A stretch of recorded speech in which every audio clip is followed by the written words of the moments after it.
우리는 하나님께서 이스라엘 백성들을 출애굽시키시면서 출애굽 여정을 통하여 이스라엘 백성들의 그 종됨, 그 종의 근성들을 제하시고 하나님의 자기 백성으로 빚어가시는 여정을 우리는 살펴보고 있습니다. 광야 여정 가운데 이스라엘 백성들의 그 죄인됨, 그 죄인됨의 끝없는 그 죄인됨의 모습들을 우리는 발견하게 됩니다. 가데스 바네아에서 머물면서 그들의 고백은 결국은 우리는 망하게 되었습니다, 죽게 되었습니다 라고 절망할 수밖에 없는 그들의 죄의 끊임없는 욕구들 속에 하나님께서 다시금 하나님께로 오는 길을 내시고 계시는 것을 발견하게 됩니다. 그래서 이 18장에서는 바로 제사장과 레위인을 통해서 다시금 하나님 앞에 나아갈 수 있는 제사와 그 길을 열어 가시는 하나님의 열심과 하나님의 일을 우리가 만나게 되는 것이죠. 그래서 더 이상 하나님께로 나아갈 수 있는 길이 없었던 이스라엘 백성들에게 제사를 통해 하나님께 나아갈 수 있는 그 길, 그리고 하나님의 나라의 그 제사장과 레위인의 직무를 선물로 주심을 통해서 다시금 하나님께 나올 수 있도록 길을 여시고 계시다라는 것이죠. 그래서 하나님은 제사장들에게 헌물, 첫 소산, 또한 초태생을 주심을 통해서 하나님께 일한 그들의 길을, 기업을 주고 계시다라는 것을 우리는 어제 말씀을 통해서 배웠습니다. 이것이 바로 소금 언약이다 이렇게 말씀합니다. 오늘 우리가 21절부터 묵상하지만 20절, 어제 말씀의 20절에 보니까 여호와께서 또 아론에게 이르시되 너는 이스라엘 자손 땅에 기업도 없겠고 이스라엘 중에 아무 분깃도 없을 것이나 내가 이스라엘 자손 중에 내 분깃이요 내 기업이니라 이렇게 말씀하셨지. 그러니까 이 제사장이나 레위인의 기업은 땅이 아니라 바로 하나님 자신을 그들에게 기업으로 주었습니다. 여기서 기업이라는 것은 자손에게 물려줄 땅의 의미고 분깃은 이제 상속을 받는 자의 의미에서는 분깃이다 이렇게 표현을 한다고 합니다. 그래서 기업도 없고 분깃도 없다라는 것은 물려받을 땅도 없고 물려줄 땅도 없다라고 말씀한다면 그 제사장과 레위 지파에게는 바로 하나님 자신을 그들의 기업이요 분깃으로 주셨다라고 말씀하시는 거죠.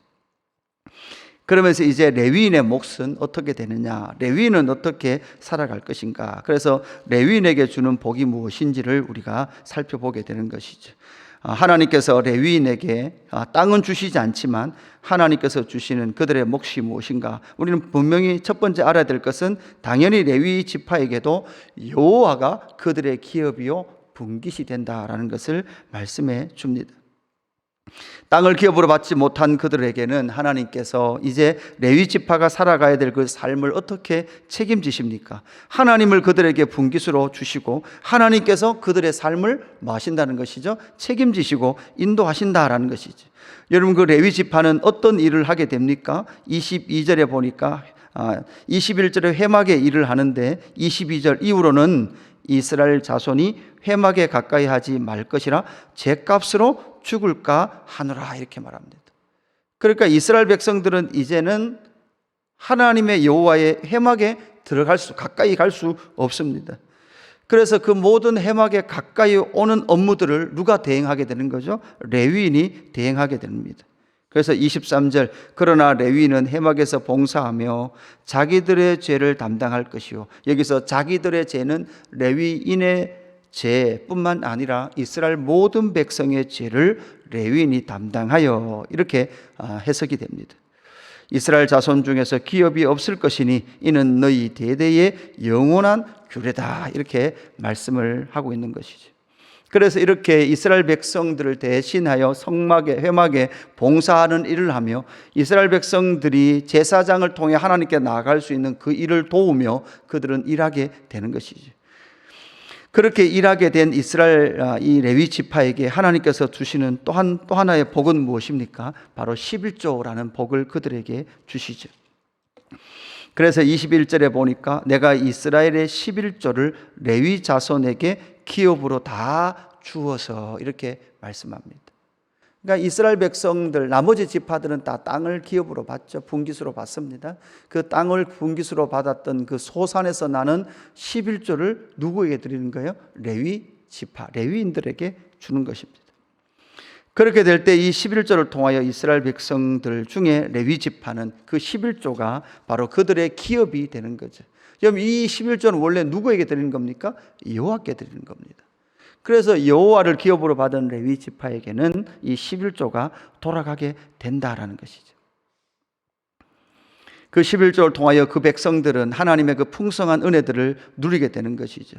여러분, 그래서 그 11조는 원래 여호와께 드린다라는 것이 어떤 모습으로 나타납니까? 26절에 보니까 너는 레위인에게 말하여 그에게 이르라 내가 이스라엘 자손에게 받아 너희에게 기업으로 준 11조를 분명히 말씀하시죠. 누가 여호와께서 이스라엘 자손에게 받아 너희에게 기업으로 준 11조를 너희가 그들에게서 받을 때 그 11조의 11조를 거제로 여호와께 드릴 것이라 이렇게 말합니다. 그래서 11조의 11조는 여호와께 드리고 그 11조의 11조는 또 누가 담당하게 되는가 하면 바로 제사장의 몫이 되게 된다라는 것이죠. 이것이 바로 하나님께서 세우신 하나님의 나라의 질서가 되는 것입니다. 하나님을 기업으로 받은 제사장 아론 그리고 그 레위 지파는 바로 이스라엘 백성들이 하나님께 드리는 11조를 통하여서 그들은 하나님의 기업의 풍성함을 누리게 된다라는 것을 우리에게 말씀하죠.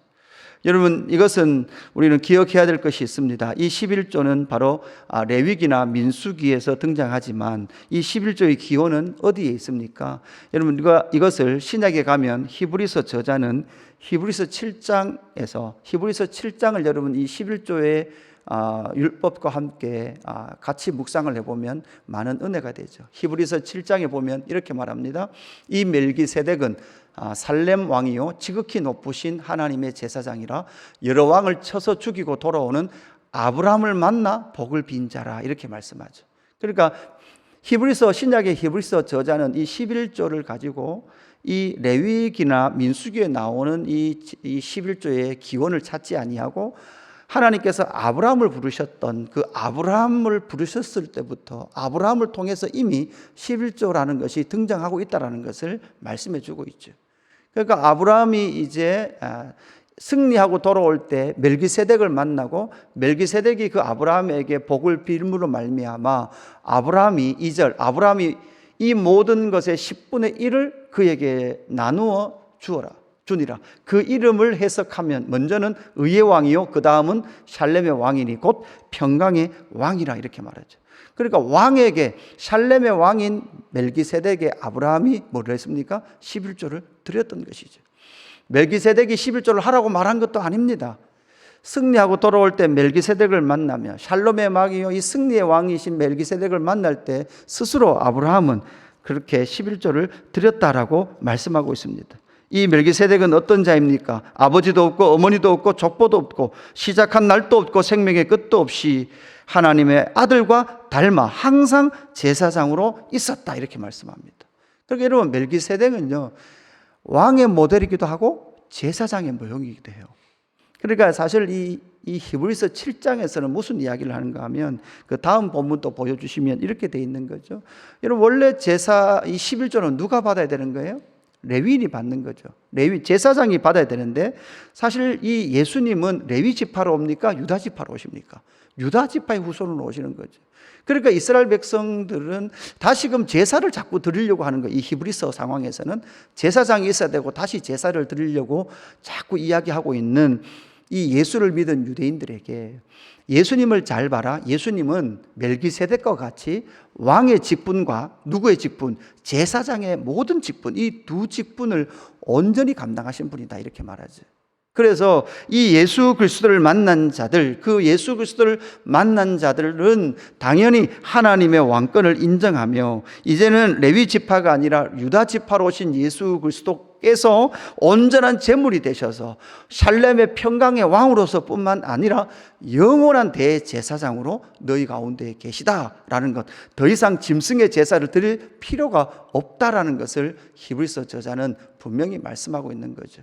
그래서 히브리서 7장 5절 이후에 보니까 레위의 아들들 가운데 제사장의 직분을 받은 자들은 율법을 따라 아브라함의 허리에서 난 자라도 자기의 형제된 백성에게서 10분의 1을 취하라는 명령을 받았으나, 여러분 여기서 보십시오. 여러분 레위인을 이 아브라함의 이후에 야곱에게서 레위 지파가 나오잖아요. 여러분 이렇게 말하지 않고 히브리서 저자는 바로 이미 이때 이 야곱에게서 12아들 레위 지파가 나왔지만 이미 아브라함의 허리에 레위 지파는 있었다 이렇게 말합니다.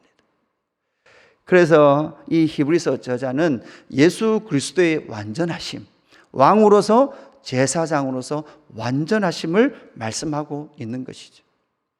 그래서 이 11조의 기원을 바로 우리는 율법에서 찾는 것이 아니라 바로 아브라함에게서, 그리고 멜기세덱에게 스스로 드렸던 11조의 근원을 보면서 우리가 이 민수기 18장에서 만나는 또다시 레위인에게 드리는 이 11조를 통해서도 신약에 와서 완전한 왕이시요 완전하며 영원하신 대제사장 되신 예수 그리스도를 통하여서 우리는 이 11조의 영광과 은혜들을 고백하게 된다라는 사실이죠. 그를 통하여 이 레위 지파가 누리는 것은 또 하나의 복음 무엇입니까? 그 레위 지파의 모든 권속들이 이제 하나님의 이 영광을 먹고 마시며 살아가게 된다라는 것이죠. 31절 말씀, 오늘 본문 31절의 말씀 보면 이렇게 말씀합니다. 너희와 너희의 권속이 어디서든지 이것을 먹을 수 있음은 이는 회막에서 일한 너희의 보수임이니라 이렇게 말씀합니다. 너희와 너희의 권속 이렇게 말하죠. 그러니까 하나님의 백성들 중에 레위 지파, 그 레위 지파에 속한 모든 권리에 속한 자들은 이제는 그 하나님의 영광의 11조를 함께 먹으며 제물을 먹으며 기뻐하게 될 것이다 라고 말씀하고 있습니다. 그러므로 말미암아 이스라엘 백성들 이 중에서 이 레위 지파는 더 이상 여호와의 자손의 성물을 더럽히지 말라, 그러면 너희가 죽지 아니하리라 이렇게 말씀하죠. 그래서 레위 지파의 사명이 무엇입니까? 바로 하나님께로 나아가는 이스라엘 백성들의 성물을 더럽히지 않는 것이 그들의 사명이었습니다. 그래서 레위 지파는 앞으로는 어떻게 그들의 사명이 드러납니까? 말씀을 가르칠 뿐만 아니라 말씀의 삶을 그 백성들 가운데 모범으로 보여줘야 될 사명이 바로 레위 지파에게 생겨나게 되는 것이죠. 그들은 회막에서 봉사합니다. 그리고 11조를 받습니다. 그뿐만 아니라 말씀이 그들의 삶, 제사의 모형이 되어서, 모범이 되어서, 예배의 모범이 되어서 백성들에게 그들의 삶을 모범으로 보여주는 그 영광의 삶을 그 땅 가운데서 살아가게 될 것이다 라는 것을 우리에게 말씀해 줍니다. 오늘 이 18장 21절부터 나오는 레위인이 누릴 하나님의 은혜가 무엇인지를 잘 살펴보시고, 저와 여러분이 신약의 여러분 무엇입니까? 제사장적 삶, 레위인의 그 삶들을 이 땅 가운데 살아갈 때에 하나님의 풍성한 은혜를 누릴 뿐만 아니라 하나님을 알지 못하는 자들이 하나님께로 나아가는 길 대신 예수 그리스도를 소개하며 함께 믿음의 삶을 살아가는 저와 여러분의 삶이 되기를 주님의 이름으로 축복합니다. 기도하겠습니다. 하나님 아버지 감사합니다. 레위인이 누리게 될 하나님의 나라의 그 풍성함, 비록 이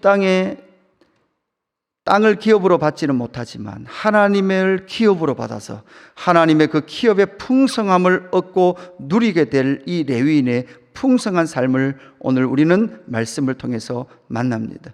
하나님 아버지, 이 말씀을 통하여서 신약의 하나님의 백성들, 하나님의 그 권속들이 누려야 될 하나님의 은혜가 무엇인지를 보게 하시고, 또한 레위인의 그 삶이 무엇인지를 보며 오늘 이 하루도 왕같은 제사장들이요 거룩한 사명을 받은 레위 지파의 백성들처럼 신약의 성도들이 이 영광의 삶을 하나님 앞에 올려드릴 수 있도록 인도하여 주옵소서. 하나님, 그 말씀이 우리 가운데 실제가 되고 하나님의 백성으로서 거룩한 삶을 하나님 앞에 올려드리는 저희의 삶이 될 수 있도록 인도하여 주옵소서. 감사함을 드리며 구주 예수 그리스도의 이름으로 기도드리옵나이다. 아멘.